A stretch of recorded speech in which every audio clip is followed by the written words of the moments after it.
چې باران وي او چترۍ پکې نه وي نو بیا انسان د ډیرو مشکلاتو سره مخ وي ځکه چې چترۍ په باران کې یو ښه ملګری ګڼل کیږي.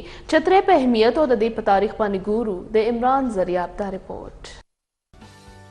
په باران کې د سرسورې د چترۍ د استعمال نه انکار کول ممکن نه دي. وجه دا ده چې د چترو دنیا د صدونه آباده ده. د تاریخ د پاڼو تر مخه په ابتدا کې د چترۍ تعلق د ګرمۍ او باران سره ارګیز نه و. په چین کې په 11 صدۍ کې د لیدر نه وړمبۍ چترۍ تیار شوې وه او په وړمبو ورځو کې به چترۍ صرف زنانو د پیشن په توګه استعمالول. په کال 1901 کې پولډینګ چترۍ متعارفه کړې شوه کومه چې په 13مه صدۍ کې د نارینه او زنانو د چترۍ وزن یو عمره شو. په موجوده دور کې سنجیده خلک زنانه رنگینه او ماشومان کارټون شکل لرونکي چترۍ خوښوي. د باران موسم د چترۍ د ملګرتیا نه بغیر نیمګړی وي خو ولې پرله پسې بارانونو له وجې د چترۍ نرخونو کې زیاتوالی راغلی خو بیا هم د چترۍ اخیستل د هر چا ضرورت وي. دا چترۍ د پخوا زمانې زموږ مشران در روان دي. پخوا به کونټۍ ولوي اوس پکې دانې وروتې نو موږ د ماشومانو دپاره ځان دپاره د جمعې دپاره د اغلو احتمال کې راولو او ډېر زموږ ډېر مصیبتونه بچو پامن یو. که یو خوا د چترۍ په برکت خلک ځان محفوظ کوي نو بل اړخ ته د دې روزګار سره تعلق لرونکي خلک دا د رزق ګټلو یو لویه ذریعه هم ګڼي.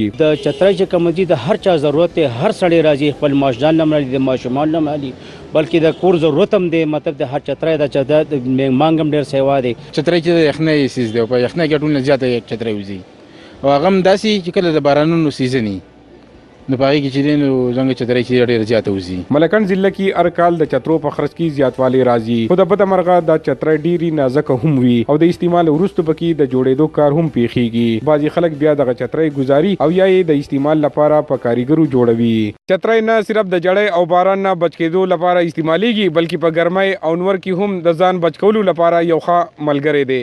عمران زریاب، خیبر نیوز، ملکنډ.